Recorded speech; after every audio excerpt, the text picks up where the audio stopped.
The morning of the will reading, I almost didn't go. Owen had to talk me into it. He sat on the edge of our bed at 7 in the morning while I was still staring at the ceiling, and he said, "Frank wanted you there, that's enough reason." Frank was my grandfather-in-law, Owen's grandfather. He had died 11 weeks earlier on a Tuesday in October. Quietly, in the chair by the window where he liked to do the crossword, his reading glasses on, the newspaper folded in his lap. He was 81 years old. He had been exactly himself until the very end. I had loved Frank since the first Sunday Owen brought me home for lunch, and Frank had shaken my hand at the door and said, "Owen talks about you constantly. I can see why." He said it with the particular warmth of a man who means things when he says them, who has no use for empty pleasantries. I had loved him from that moment. Elaine was Frank's wife, Owen's grandmother. 67 years of marriage, she was still alive. She was, at the moment I was lying on our bed staring at the ceiling, already at the solicitor's office, having arrived 45 minutes early. I did not want to be in the same room as Elaine, for reasons I will explain. I got up, I put on the black dress Owen's mother had lent me. I drank a cup of tea standing at the kitchen window watching Lily eat her toast at the table. Our daughter, 9 years old, dark-haired, serious in the particular way of children who observe everything carefully before deciding what to think about it. She was wearing Frank's old watch on her left wrist. The strap was too big, and she had threaded it through twice. She had worn it every day since the funeral. Owen came in, he kissed Lily's head, he looked at me, he said, "Ready?" I said no. He said, "Okay, let's go anyway. My name is Rachel. I am 36 years old. And I am going to tell you about the morning a solicitor read a will in a small office in Chester, and what my grandfather-in-law had left inside it, and what happened to the woman who had spent 9 years pretending my daughter didn't exist. Before I take you back, welcome if you're new here. This is her Breaking Point Stories. Every week, a real story about the moment a woman stopped being quiet and chose herself. Hit subscribe, because what happens in that solicitor's office today will stay with you. Now let me show you 9 years. Owen and I met when I was 26. He was 28, an architect, quiet in the way that certain people are quiet, not shy, not uncertain, just economical. He didn't fill silences with noise. He waited until he had something worth saying and then said it clearly. I found this after years of people who talk to avoid being known, like a glass of cold water. We dated for 2 years. We got engaged. We married in a converted barn in Cheshire on a September Saturday with 60 guests and a cake Lily's godmother made, and Frank giving a speech at the reception that lasted 11 minutes and made everyone cry at least once. Frank was everything Owen had inherited his best qualities from. The steadiness, the directness, the particular quality of attention, the ability to make you feel, when you were talking to him, that what you were saying was the most interesting thing he'd heard all day. Elaine was different. I want to be precise about Elaine, because she was not a monster in the way monsters appear in stories, dramatic, obvious, identifiable from a distance. She was the other kind, the kind that operates behind pleasantness, that says all the right things at the right volume while doing something else entirely.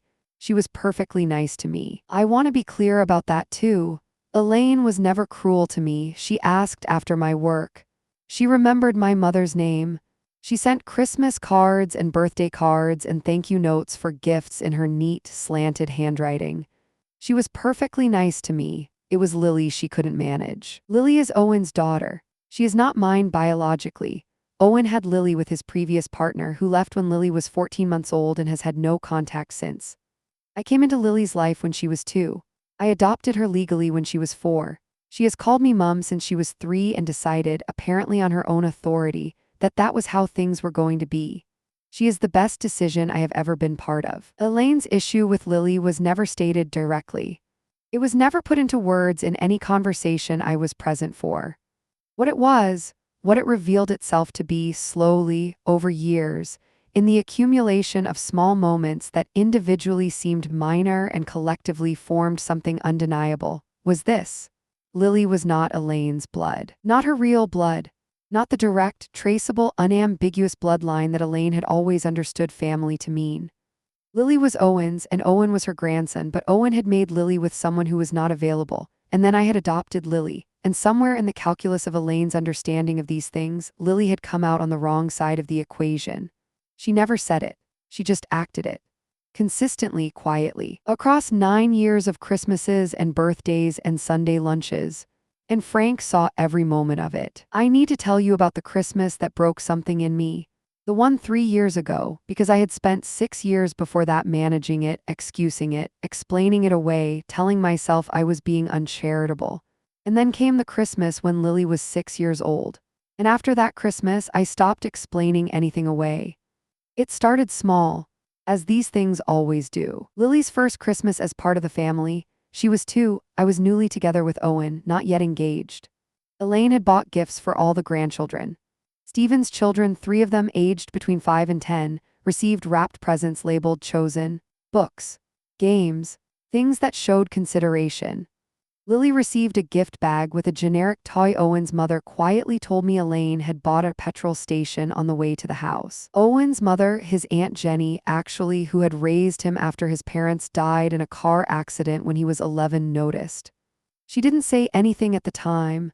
She told me later in the kitchen while we were washing up. She said, "Don't read too much into it. Elaine takes time." I didn't read too much into it. I gave Elaine time. The following year, Lily's 3rd Christmas, Elaine had clearly made more effort. There was a wrapped present with Lily's name on it. Lily tore into it with the complete physical commitment of a 3-year-old. Inside was a coloring book and a small pack of crayons. Generic, adequate. Stephen's daughter Emma, who was 7, received a charm bracelet with her initial on it. Gold. The kind you keep. I noted it. I set it aside. When Lily was 4, Elaine forgot her birthday. Not in the way people forget birthdays. The accidental forgetting, the belated card, the apologetic phone call. In the deliberate way. The way that requires sustained effort over the course of a day when you know you have been reminded and you choose not to act. Owen had told Elaine it was Lily's birthday. Frank had called that morning to sing happy birthday down the phone in his slightly off-key baritone and make Lily laugh. Elaine had not called. No card had arrived. When Owen mentioned it gently that Sunday at lunch, Elaine said, "Oh, I thought the card had gone. Didn't it go, Frank?" Frank said, "No, love, it didn't go." Elaine said, "Well, I'll catch up with a little something." She never did. Frank caught my eye across the table. He didn't say anything. He just caught my eye for 1 second. The look of a man who has seen something and wants someone else to know that he has seen it. I could fill hours with the years that followed. I won't, not all of it. But here are the moments I find myself returning to. The birthday party when Lily was 5. Elaine attended. She came, she sat, she smiled. She brought a card. Inside the card was no money, no gift voucher, just her signature. She had bought Emma a necklace for Emma's birthday the previous month. I know because Owen's mother mentioned it. The Christmas when Lily was 6. This is the one that broke something. All the grandchildren were there, Stephen's 3 and Lily. Elaine had a system that year. She called it age appropriate, where the gifts scaled with the child's age and interests. She had clearly put thought into it. Emma received a jewelry making kit. James received a science set. Little Archie, who was 4, received a wooden train set that was beautiful and clearly expensive. Lily received a jigsaw puzzle, 100 pieces. The picture on the box was a generic countryside scene, the kind sold in bulk in motorway service stations. There was no name tag on it. I noticed there was no name tag on it. I thought, did she wrap that for someone else and run out of an alternative? Lily didn't notice. She was 6. She said thank you. She meant it completely. She always meant it completely. Frank noticed. He was sitting in his chair by the fireplace. He was watching Lily open the jigsaw puzzle. He was watching Lily say thank you with her whole face the way she always did. And he had a look on his face that I had not seen there before. Not sadness, something more resolved than sadness. After Christmas dinner, while Elaine was in the kitchen and Owen was putting the children to bed, Frank called me over to his chair. He said, "Sit down, Rachel." I sat. He said, "I need you to know something." I said, "Frank." He said, "I see what she does to Lily. I have always seen it. I want you to know that I see it." I said, "It's okay." He said, "It isn't okay. And I want you to know that I intend to do something about it."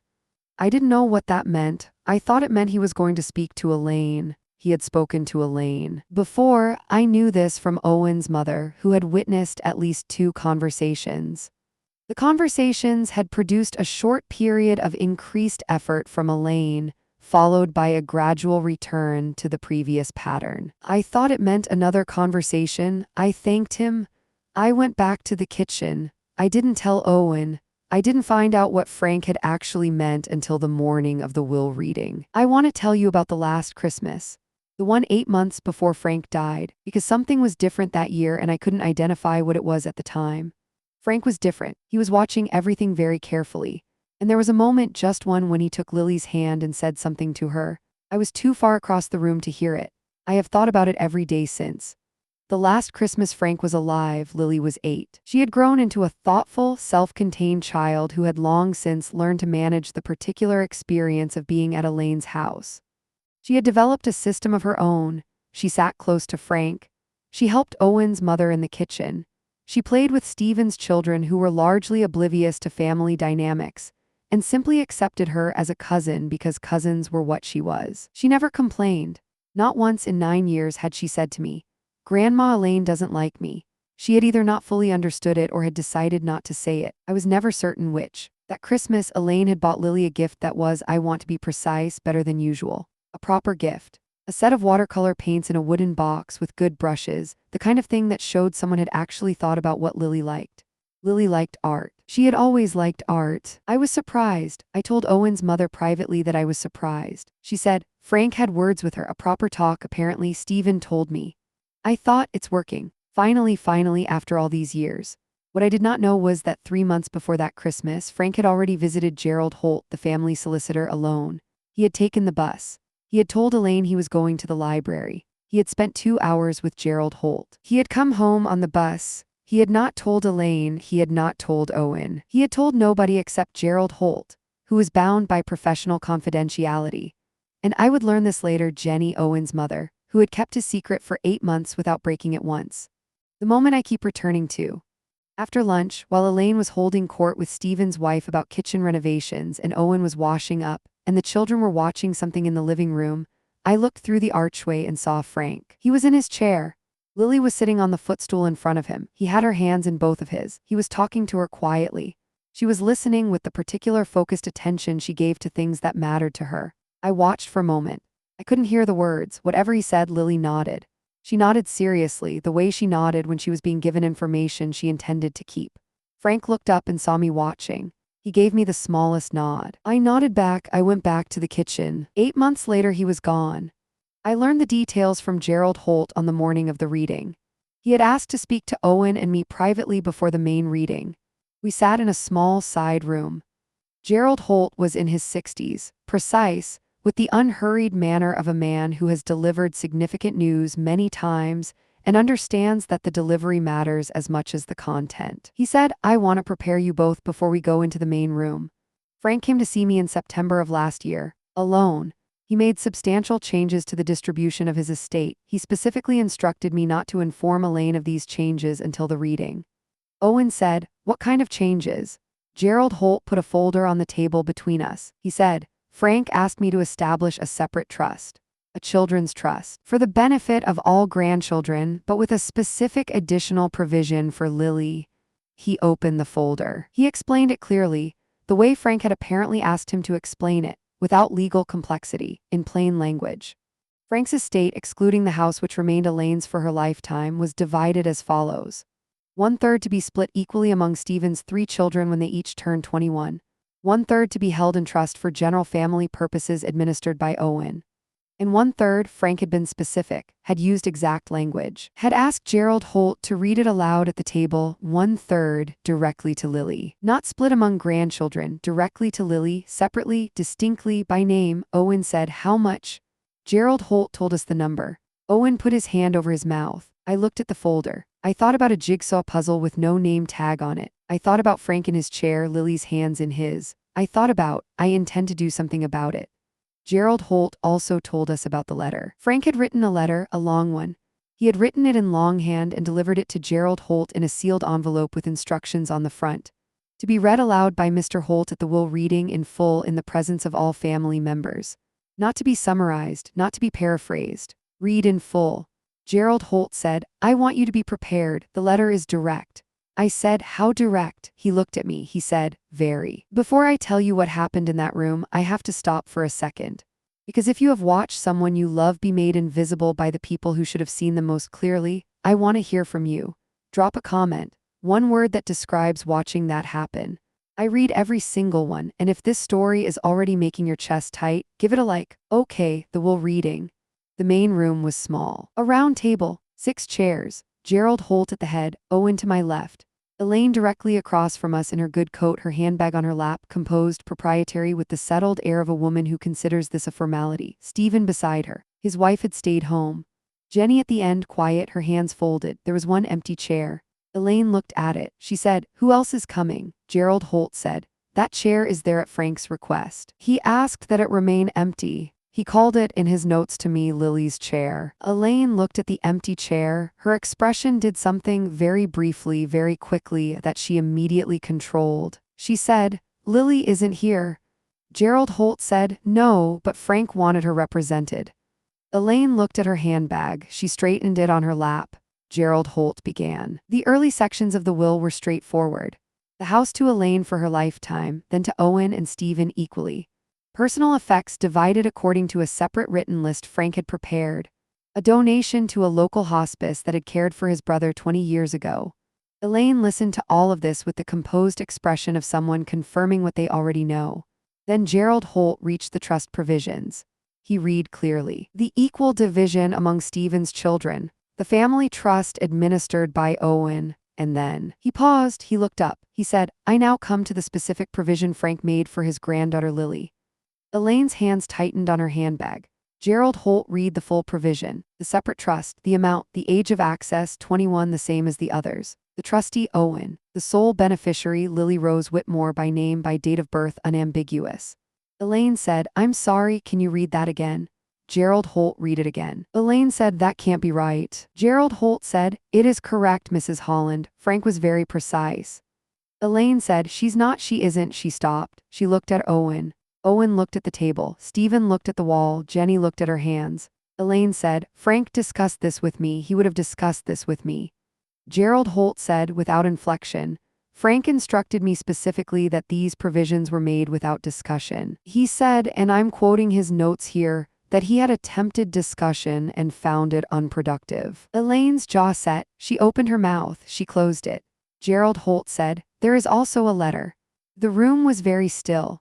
Gerald Holt opened the sealed envelope. He unfolded 3 pages of Frank's handwriting, the looped, unhurried writing of a man who had left school at 15 and taught himself precision through 40 years of building things with his hands. Gerald Holt looked at the room. He said, Frank asked that this be read in full without interruption. He was very clear on the without interruption. He asked me to exercise my discretion if that request was not respected. He looked briefly at Elaine. Elaine looked at her handbag. Gerald Holt read. Elaine, I have asked Gerald to read this letter because I know that if I left it to you it would not be read. You would fold it up and put it away and tell people it said something it didn't say. I know you. After 67 years, I know you very well. I am writing this in September. My heart is not what it was. The consultant says I have perhaps a year, perhaps less. I have not told you this because you would make it very hard for me to do the things I need to do while I still can. I have learned at 80 years of age to protect my own time. I want to tell you about Lily. Gerald Holt paused. His voice was entirely level. He continued. Lily came into this family when she was 2 years old.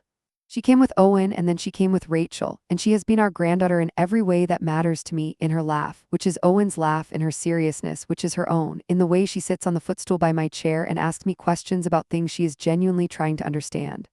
I have loved her from the first Sunday I met her. You have not. A sound from Elaine, small, controlled immediately. Gerald Holt did not look up. I want to be honest with you because I do not have the time left for anything else. You have treated Lily as though she does not fully belong. Not with cruelty. I want to say that clearly, because you would tell yourself it wasn't cruelty, and in the narrow sense you would be right. But with the particular coldness of someone who has decided privately, their child is not quite entitled to the same warmth as the others. And you have acted on that decision, quietly and consistently. For 9 years, I have watched you act on it. I watched you at her first Christmas. I watched you at her 4th birthday. I watched you at the Christmas when she was 6 and she said thank you for a jigsaw puzzle she hadn't asked for with her whole face, and you did not even look at her when she said it. I watched you look through her. I have spoken to you about this. Twice. You agreed with me both times and changed your behavior for approximately 3 months and then returned to the previous pattern. I believe you are not capable of changing this, and I have stopped expecting you to. Stephen made a sound, not a word, just a breath, sharp. Gerald Holt continued. So I have done what I should have done years ago. I have put a portion of my estate directly in trust for Lily, not divided among grandchildren, directly for Lily. Because what you have given her over 9 years of Christmases and birthdays is not equivalent to what you have given the others, and I am attempting, in the only way available to me, to correct that imbalance. The amount is not important. What is important is the principle. Lily is my granddaughter. She has always been my granddaughter. I have always known it. I am sorry it took me this long to put it in writing where it cannot be undone. There is one more thing I want to say. Gerald Holt turned the page. Rachel. I looked up from the table. You have been in this family for 11 years. You have sat at my table and at Elaine's table, and you have watched what Elaine does, and you have said very little. I know why. I know you were trying to protect Owen and the family and the peace. I know you were trying not to make it harder for Lily by making it a battle. You were right to try, and it cost you something. I have seen what it cost you. I want you to know that I saw it, all of it, every Christmas, every birthday, every Sunday lunch. I saw your daughter sitting quietly in rooms where she was not being seen by the person who should have seen her. And I saw you sitting next to her, making it as ordinary as you could so she wouldn't feel the weight of it. That is an act of love. The kind that doesn't get thanked. I am thanking you now. Look after my grandson. Look after that girl. She is the best of us. Frank. Gerald Holt folded the letter. He placed it on the table in front of the empty chair. The room was silent. The clock on the wall ticked. Somewhere outside, a car passed on the street. Jenny was crying, not loudly, with her hand pressed to her mouth and her eyes closed. Stephen was staring at the wall. His jaw was working. Elaine was looking at the empty chair. She was looking at it the way you look at something when you suddenly understand what it means. She said very quietly, and I do not know whether she meant to say it aloud, she said, "He never told me." Gerald Holt said gently, "No, Mrs. Holland. He didn't." Elaine said, 67 years. Nobody answered. She put both hands flat on the table. She said, "I would like a few minutes, please." Gerald Holt said, "Of course." He gathered his papers. He stood. He nodded to Owen and me. We stood. As we reached the door, Elaine said, "Rachel." I turned. She was still looking at the empty chair. She said, "He was right about the Christmas, the jigsaw puzzle Christmas. I knew it was wrong when I did it. I knew it at the time." I said, "I know." She said, "That doesn't help, does it?" I said, "No." She nodded. She kept looking at the empty chair. I went into the corridor and I stood against the wall, and Owen put both arms around me and I pressed my face into his shoulder and I cried, not for the trust, not for the money, not for any of that. I cried because Frank had seen it. He had seen it all along, and he had left a chair. The drive home was quiet. Owen held my hand across the gear stick. The November trees were bare on either side of the road. The sky was the particular low gray of English November that presses down close to the ground. Owen said after a long time, "Did you know about any of it?" I said no. He said Jenny knew. I said I know. He said she kept it for 8 months. I said she loved him. He was quiet for a while, then he said he was right about Rachel. I looked at him. He said the bit about what it cost you, he was right. I said I was trying to protect Lily. He said, "I know, I should have done more, I know that now." I said, "We both did what we could." He took my hand again. We drove the rest of the way home in silence. Lily was with Jenny that morning at Jenny's house 20 minutes from ours. When we picked her up, she was in the kitchen helping Jenny make scones, her sleeves rolled up, flour on her nose. She looked up when we came in. She said, "How was it?" Owen said, "It was good, Lil, it was really good." She studied his face the way she always studied faces, carefully measuring. She said, "Was Granddad's letter there?" I stopped. Owen stopped. I said, "You knew about a letter." She said, "Granddad told me at the last Christmas. He said he was writing a letter and it would be read when the time came. He said it was going to say some important things." She wiped her nose with her wrist and left a smear of flour on her cheek. He said I didn't need to do anything. He said he was going to handle it. I looked at Owen. He had his hand over his mouth. I went to Lily. I crouched down in front of her. I put my hands on her arms. I said, "He handled it, baby. He absolutely handled it." She said, "Is Grandma okay?" I said, "She will be." Lily thought about this. She said, "Good." She went back to her scones. Jenny caught my eye over Lily's head. She smiled the smile of a woman who has kept a secret for 8 months and is very glad it's over. Elaine rang the following week. She rang Owen first. They spoke for 40 minutes. I don't know everything that was said. Owen told me the broad shape of it afterward. She was not, he said, defensive. She was not explaining herself. She was asking questions mostly about Lily, about things she had missed, about things she could perhaps, if it wasn't too late, not miss. Owen was honest with her. He said it was not too late, but that things would need to be different. That different wasn't just effort at Christmas. That different was every ordinary Tuesday. She said she understood. Whether she would sustain it, I didn't know. I had seen 3 months of sustained effort before. I had seen what came after 3 months, but this time something was different. This time, Frank's letter existed. It was on paper in Gerald Holt's files in the record. Elaine could not unhear it. She could not fold it up and put it away and tell herself it had said something different. She had sat in a room with 6 people and heard her husband's voice describe, precisely and without cruelty and without drama, what he had watched for 9 years. That is not something you recover from easily. She rang me 2 weeks later. I let it ring 3 times. Then I answered. She said, "Rachel, I'd like to take Lily to the garden center if she'd like to come. They have a cafe." She mentioned once she liked the terracotta pots. I said, "She did mention that." Silence. She said, "I know this is very late." I said, "Yes." She said, "I'd like to try anyway if you'll let me." I looked at the window. The garden was gray and dormant. Frank's old watch was on the windowsill where Lily had left it that morning. I said, "I'll ask her." I asked Lily. Lily thought about it for a moment, the serious, careful thought she gave to things that mattered. She said, "Can we get a plant for Granddad's memorial spot in the garden?" I said, "I think that's a perfect idea." She said, "Okay, yes then." She went to find her coat. Lily is 9 now. She has a small section of our garden that she calls Frank's Corner.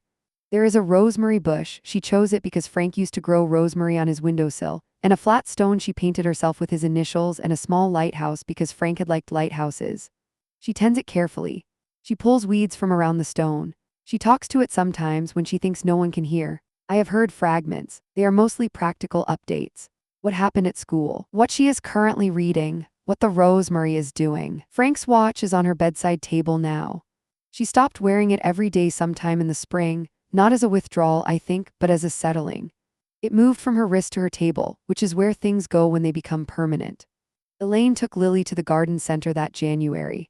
They came back with a rosemary plant and a small terracotta pot, and 2 slices of lemon cake wrapped in napkins that Lily said were for Owen and me. Lily reported the outing to me in considerable detail while unpacking her boots. She said Elaine had asked about her paintings. She said Elaine had known she liked art. I said she did know that. Lily said she got me the watercolor set last Christmas. I said she did. Lily was quiet for a moment, unwinding her scarf. She said, "I think Granddad told her." I said, "I think so too." She nodded. She put her boots on the rack. She said, "Mum, can we go back next month?" They had a section of seeds I didn't get to look at properly. I said yes. She said, "Elaine said she'd come." I said, "Good." She went upstairs. I stood in the hallway for a long time. Here is what I have been thinking about since the morning of the will reading. Frank did not do what he did to punish Elaine. I want to be careful about this because I think it would be easy and in some ways satisfying to frame it that way. The man who waited and planned and struck when the moment was right. The long game. The revenge played quietly from a chair by the window. That is not what I think it was. I think Frank did what he did because he loved Lily and he was running out of time and there was only one thing left in his power to give her that could not be taken back. Not money, not a trust fund, not the practical, legal, financial instrument of it. The knowledge that she had been seen by someone who loved her, completely, without condition, without the small footnotes of blood and lineage that Elaine had been inserting for 9 years. Seen in the way that a child needs to be seen, fully, finally, on paper where it cannot be undone. He gave her that, and in giving her that, he gave me something too. He gave me back the 9 years of sitting next to her at tables and making it as ordinary as I could. He named it, he thanked it. He put it in a letter that will exist in Gerald Holt's files long after all of us are gone. I had not known I needed that until I had it. Frank is in his corner of the garden. Lily tends it. Owen's watch, his grandfather's watch, is on Lily's bedside table. The strap still 1 hole too big. And somewhere in Gerald Holt's files in Chester, there is a letter in a man's handwriting that says, "She is the best of us." She is. If you have ever been the person who sat next to someone and made it ordinary so they wouldn't feel the weight of it, I want you to know that someone sees that. Even if they haven't said it yet. Even if they're sitting in a chair by the window, quietly watching, with a folder they haven't given you yet. someone sees it. Drop a comment if this story reached you. Tell me what you're carrying. Tell me who your Frank was. And if Rachel's story moved you today, share it with someone who needs to hear that being seen is coming, even if it's late, even if it arrives in a solicitor's office on a gray November morning. It's coming. Hit subscribe, because next week's story is about a woman who found something hidden in her mother's belongings after she died, something that rewrote everything she thought she knew about her own life, and the decision she had to make about what to do with the truth. I'll see you there.